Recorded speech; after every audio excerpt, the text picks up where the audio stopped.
করেছিল কিন্তু কিন্তু সরকারও তো মর্যাদা দিয়েছিল আর্যভট্ট, তাই তো শূন্য দিবসে মানুষের মনে গরিবতা চলে আসে। আজ আমি আজ আমি পরিপূর্ণ, আজ আমি তৃপ্ত, আজ আমি অন্যান্য, আজ আজ 15টা বছর পরে আমি সারা সরল করতে চলেছি। তো মানুষের দাবি ছড়া গন্তে না অপেক্ষা করার পর দেবতা আমার দিকে মুখ করে তাকিয়েছে। আমার স্ত্রী আশা পরে মা হতে চলেছে, আর আমি আমি চলেছি পেশার, তাই তো তাই তো এই 10-12টা গ্রামের সমস্ত মানুষকে করেছি আমন্ত্রণ, জানিয়েছি এখানে খাবার জন্য। আর তোমাদেরকে মনে রাখছি তোমরা কিন্তু এসো, আমাদের একটিমাত্র সন্তান আসতে চলেছে, তাই তার সাথে অবস্থায় আমি কোনো ত্রুটি রাখিনি, যাতে সাথে অবস্থায় সুন্দরভাবে সুসম্পন্ন হয়। তাই তো আমি আমি নিজের হাতে সমস্ত আয়োজন করেছি, সমস্ত আয়োজন নিজের হাতে করার পরে কোনো ত্রুটি রাখিনি গো, কোনো ত্রুটি রাখিনি। আমি তাদের যন্ত্রণা যন্ত্রণা সহ্য করার পরে করেছি, আমার চলে আমি এখন যাই, এখন যাই যাচ্ছেন কোথায়? আজকে আজকে বড় সত্যি এই দিনটা যে আমাদের একান্তে কত দুঃখের পরে আজকে আজ তো আজ আমি আমার একান্তে দেখেছেন সত্যি আজ আজ আমাদের 15 বছরের দাম্পত্য জীবনে বন্ধুটা বেঁচে শুনতে জানো কিন্তু কিন্তু মনে পড়ে যায় সেই অতীতের কথা, যখন যখন পাড়ায় বেরোতাম সবাই বলতো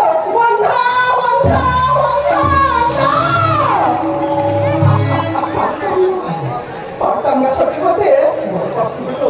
কিন্তু কিন্তু আজকে আজকে রাতে এই দেখ একটা নারী, একটা নারী তার মাতৃত্বে আর আজ আমি মাতৃত্বের স্বাদ গ্রহণ করতে পেরেছি। তাই তো অতীতের সব দুঃখ মুছে দিয়ে বর্তমানে সুখ থেকে নিয়ে আমি আমার জীবনটাকে চালাবো, আমি আমার সংসারকে সুখের করে তুলবো। কোথায় আছে রাজস্থানের শান্ত সমান্নব জানো সারা পরিবেশ তোমার সুখের দিলে তোমার সরকারি থাকবে, কিন্তু তোমার প্রতিদিনে থাকবে না। আমি অনেক কথা বলছি, শোনো আমি চললাম তোমার সঙ্গে ভাষা বলতে অনেক সময় তো আচ্ছা আমি গেলাম, বেশ শিখে থাকো, তুমি বেড়াতে যাও দেখো। হ্যাঁ হ্যাঁ আমি ঠিক গেলাম, এই জন্য আমার সাবধানে না ফিরে যাই, আমার বাড়ি ফিরে যাই। কিন্তু কিন্তু এত সুখে দিলেও আমার যে বড় আদরে আমার ছোট বোন বোন বলবাই পারবো, বিয়ের পর থেকে ওকে আমি যা বলে ভাবিনি সবসময় জন্য ভেবে এসেছি ও আমার আপন বোন, কিন্তু কিন্তু সে কোথায় গেল? তাকে ছাড়া যে বলে এই ছোট ছোট ঠিক আছে দিদি দিদি দেখো তুমি আমাকে এতক্ষণ ধরে ডাকা, কিন্তু আমি দেখো না তোমার কথা মতো এই যে দুধের গ্লাসটা এনেছি, কারণ এই সময় যে তোমার দুধ খাওয়াটা খুব প্রয়োজনীয়, তাই তো তোমাকে দুধখানা নিয়ে তোমার কাছে এসেছি দিদি। আগে ছোট না খাওয়ার পরে দুধ যা খেতে ইচ্ছা হচ্ছে না দিদি, তুমি দুধটা খেয়ে নাও না। ছোট না তুই রেখে দি, তুই পরে দিস, আমি পরে খেয়ে দেবো। তাতে খেয়ে আমার যে বিশ্রামের প্রয়োজন, তুই বলেছ আমার একটু বিশ্রামের জায়গা করে দে। এত লোকজন এত অতিথি আমি একটু বিশ্রামের জন্য দিদি যাও যাও যাও, তোমার জন্য আমি ওই ওপরের ঘরটা পরিষ্কার করে রেখেছি, জানি ওই ওপরের ঘর থেকে তুমি চিরদিনের মতো উপরে চলে যেতে পারো। কি বলছিস আমি ওপরে ঘুরে যাবো মানে? না না দিদি তেমন কিছু বলছি না, বলছি এই অবস্থা তোমার, এই অবস্থায় সিঁড়ি ভেঙে উপরে উঠলে তোমার যে বড় কষ্ট হবে। ঠিকই বলেছিস, আমি এখন বের হয়ে যাচ্ছে নিজের ঘরে আর তুই দেখিস কিন্তু না তুই দেখিস আমি তাহলে আছি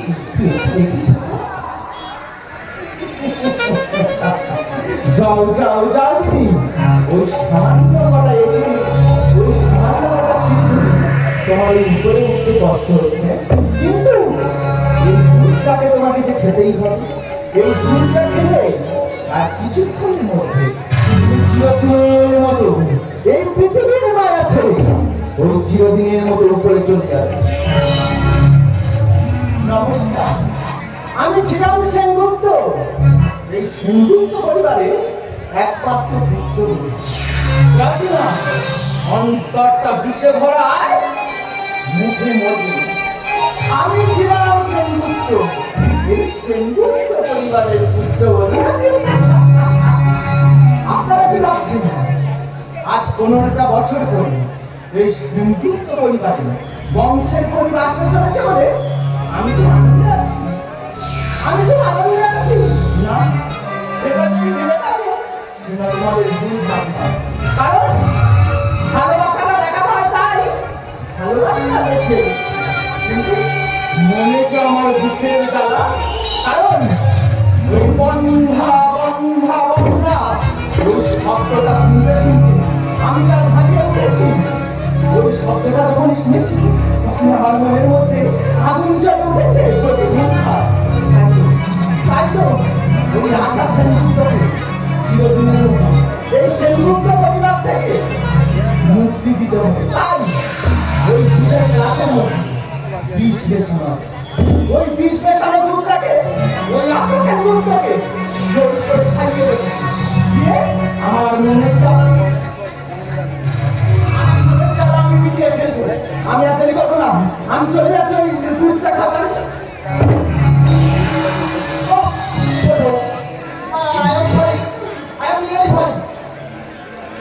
দাদা হ্যাঁ আরে কিছু হয়নি তোমার হাতে কি ছিল আরে ওটাতে দুধের গ্লাস আমি দিদির জন্য দুধ নিয়ে যাচ্ছিলাম আমি বুঝতে পারি তোমার দিদির জন্য নিয়ে যাচ্ছে সময় নেই শোনো তোমার দিদির আমাকে যেতে হবে ওই হসপিটালে তুমি একটু আমি গেলাম ওই হসপিটালে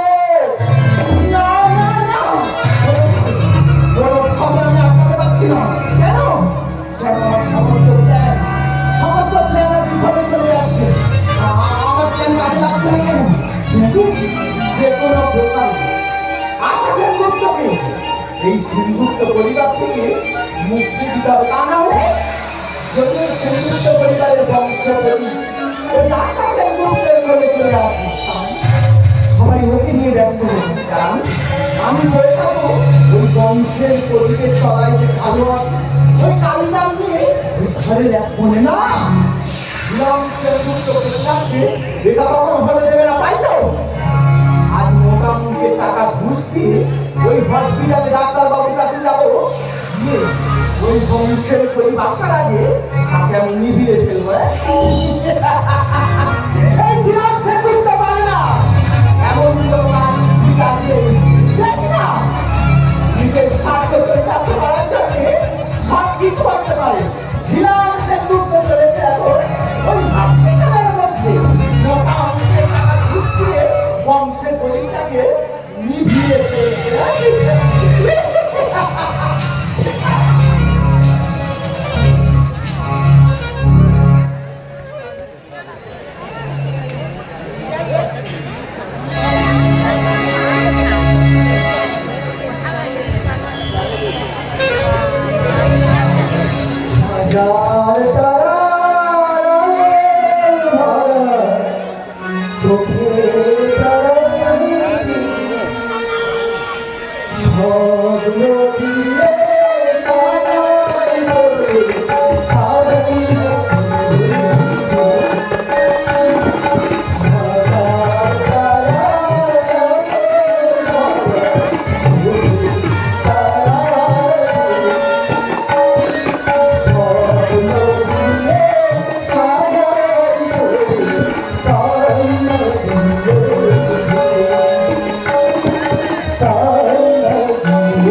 অফিসে জমা করে যাবে।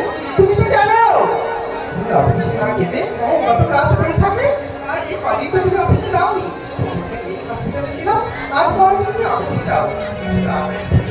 আর জানি বলো কে দেখো কতক্ষণ তুমি অফিসে যাও।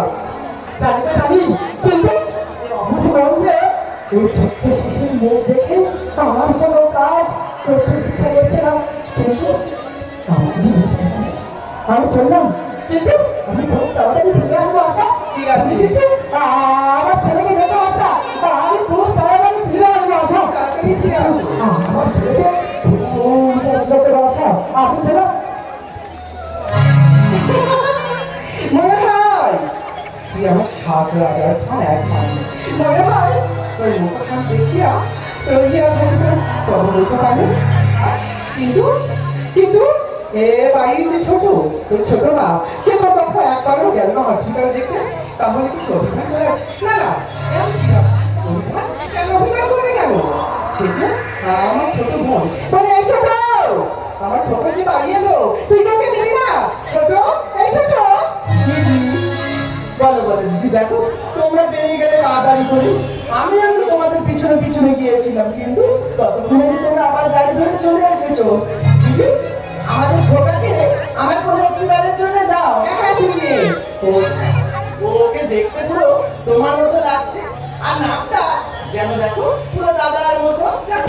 কি বলিস না, তুই আমার চোখে একটু খেলা কর, আমি ততক্ষণে ওর খাবারটা নিয়ে আসি। ওর যে খাওয়ার সময় হয়ে গেল, ওর জন্য আমি দুধ নিয়ে আসি। তুই নে। শোনা, এই দেখ তোর ছোট মাকে করে নেবে। এই নে ছোট, যাও যাও যাও দিদি, তুই ওকে নিয়ে একটু খেলা কর, আমি দেখা পর্যন্ত দুধ নিয়ে আসবে। তুমি চিন্তা করো না দিদি, তুমি যাও। তুমি কি বললি? ওর সঙ্গে খেলা করতে?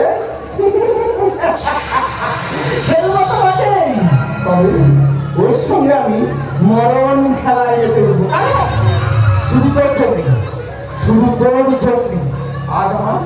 আজ আমার মনটা বিশ্বের মতো পুড়ে শেষ হয়ে গেছে। কারণ এই 15টা বছর এই সেনগুপ্ত পরিবারে আমিও মা হতে পারি, আশা সেনগুপ্ত মা হতে পারিনি।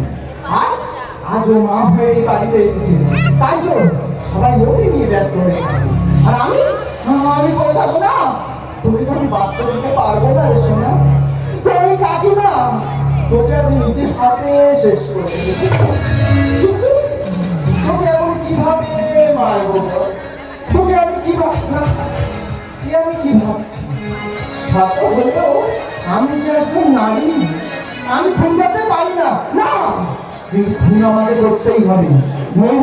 ওই প্রতিহিংসা সবাই আমাকে নিয়ে ব্যঙ্গ করবে, সবাই আমাকে বন্ধ বলবে। না, সেটা আমি হতে দিতে পারবো না। তাই তোকে আমি শেষ করে ফেলবো, তোকে আমি শেষ করে ফেলবো। সোনা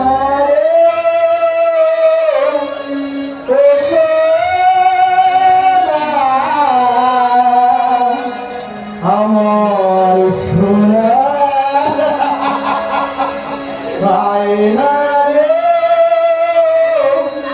কাছে আয়না আমার সোনা। ছোট ছোট পায়ে চলতে দেখা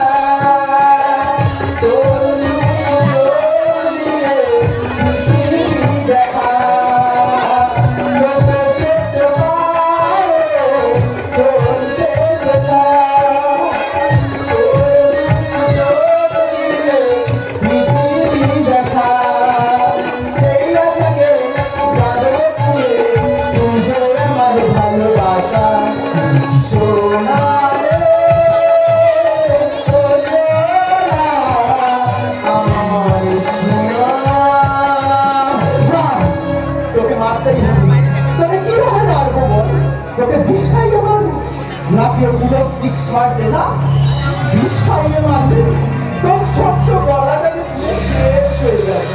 এত কষ্ট করে দিতে পারবো না। তাই তো কথাই আছে, আপনার হাত জগন্নাথ, এই হাত দিয়ে তোর গলাটা টিপে আমি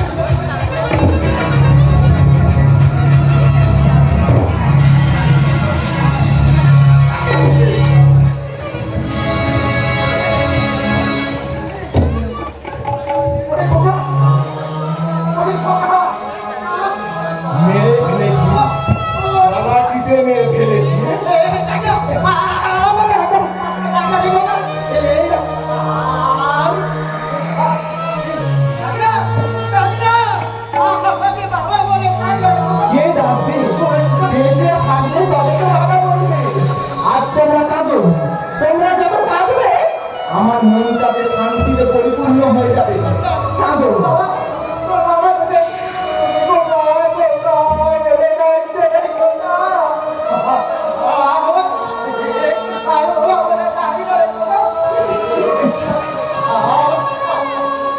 কাঁদো। আজ তোমাদের কান্না দেখে আমার যে বড় হাসি পাচ্ছে, কারণ আমি প্রতিহিংসার প্রতিশোধ নিয়েছি। এই ঝিলাম সেনগুপ্ত তার প্ল্যান সাকসেসফুল করে ফেলেছি।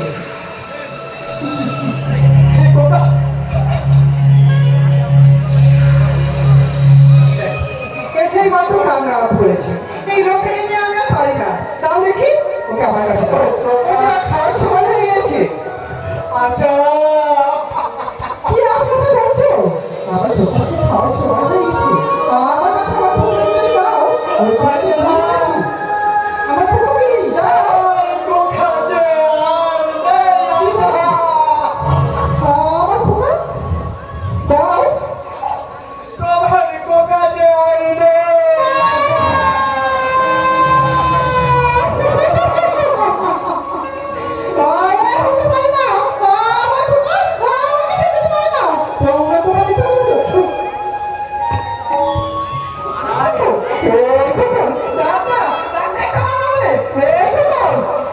এই সন্তানের কাছে সব থেকে পৃথিবীর স্থান হচ্ছে তার মায়ের কোল। আর তুই সেখানেই আছিস কখন? কোনো ভয় নেই। তোর বাবা আছে? তুই ডাক্তার নেই। ডাক্তার তখন শুধু একবার নাম বলে দাও। তুই আছিস? এই কখন? চুপ করে আছিস কেন? ডাক্তার! আজ 15 বছর অপেক্ষা করে আছি। শুধু মা ডাকছে বলে। একবার, শুধু একবার ডাকুন।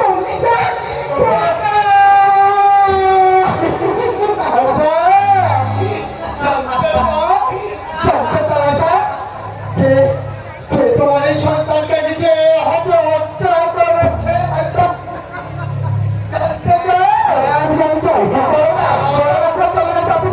কেমন করলো? ছোট বউ হিসেবে এই বাড়িতে এনে লেগেছি। তোমার ছোট যা যা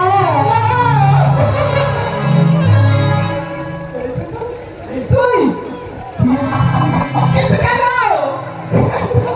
কেন মানে মনে পড়ে যদি সেই দিনকার কথা, যেদিন পুত্র বধূ হিসাবে এই সেনগুপ্ত পরিবারে পা রেখেছিলাম, তুমি আমাকে বলেছিলে আজ থেকে দুজনের সুখ একই, দুজনের দুঃখ একই। তাই এই 15 বছর ধরে আমিও মা হতে তুমিও মা হতে পারোনি। তাই বড় দুঃখ ছিল না, কিন্তু ওই বংশের পরীক্ষা যখন তোমার গর্ভে এলো, তখন সবাই তোমাকে নিয়ে ব্যস্ত হয়ে থাকলো। না তাই তো নিচে হাতে কচি হিংসা নেওয়ার জন্য ওই শিশুটাকে আমি নিজে হাতে শেষ করেছি। কৃষ্ণকে তো জন্ম দিয়েছিল দৈবকী মা। আর যশোদা মা যে মা হয়েছিল না ছোট, তাহলে তো আমরা কি পারতাম না? আমরা কি পারতাম না? সেই দৈবকী মা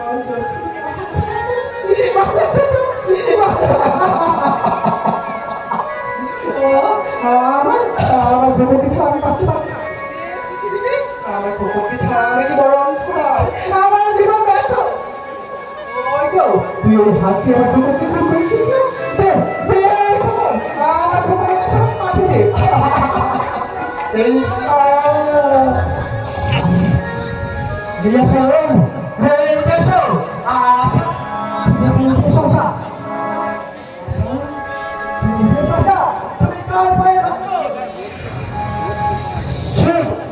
বিশেষ ছিলাম সেনগুপ্ত চুপ। এই হাত দিয়ে তুমি আমাকে রাখো বেঁধেছিলে, সেই হাত দিয়ে আমার সন্তানকে তুমি গোলা থেকে শেষ করলে।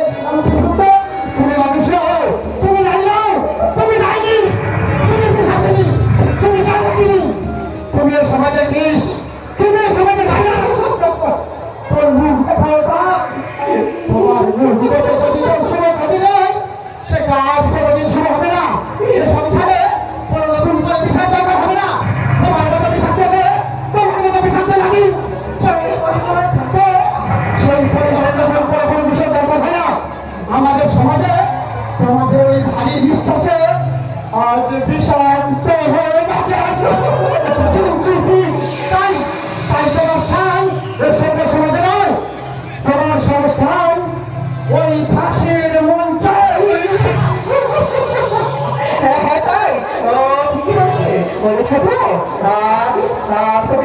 ভেবেছিলাম, কিন্তু তুই প্রমাণ করে দিয়েছিস তার কথা আপন হয় না।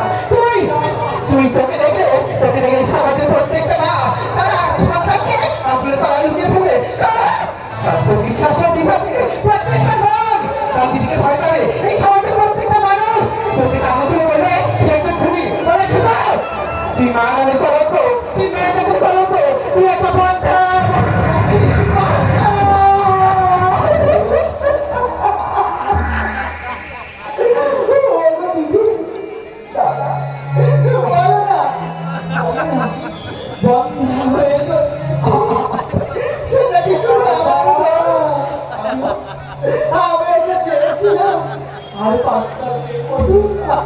নিজের জীবনটাকে স্বামী পুষ্পের সংসার কিন্তু ভগবান আমার শরীর ভুলে গেলে দাদা তাই তো বলি আজ আমাদের সোনাকে আমি তুমি বলো না একজন মেয়ে বন্যা হওয়ার পিছনে কি সেই মেয়েটার পুত্র না সেখানে কি কোনো পুরুষের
রাজাজি আজ গ্রামে লিখে গেছে প্রতিদিন কত জীবন শেষ হয়ে যাচ্ছে দাদা।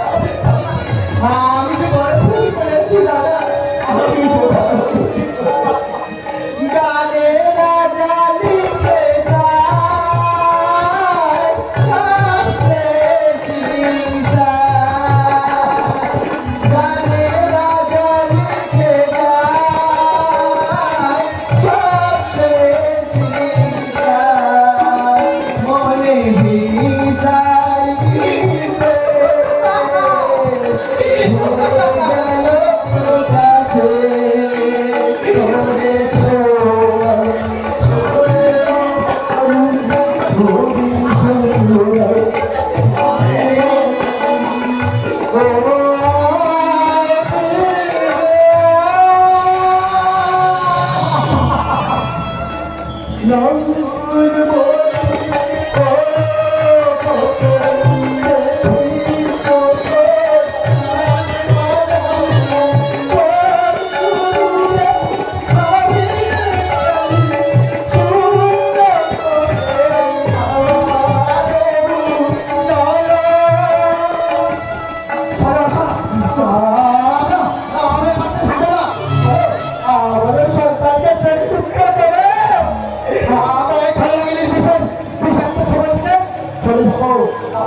তোরে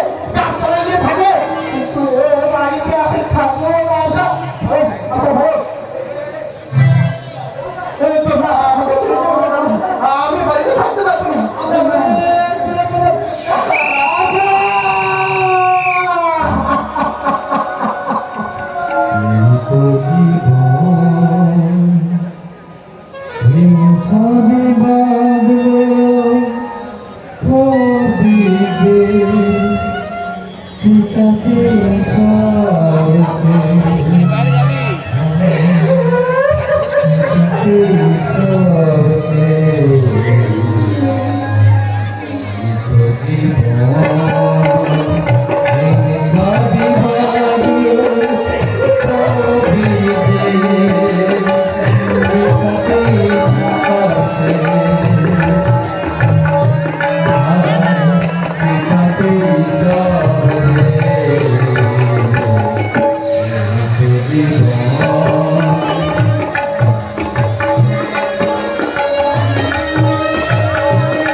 পিছে পড়ে রবে সাধের দেহটাও এমন সাদা ছাই হবে সবই তো পিছে পড়ে রবে থাকবে না গায়ে তো ভালো লাগে রইবে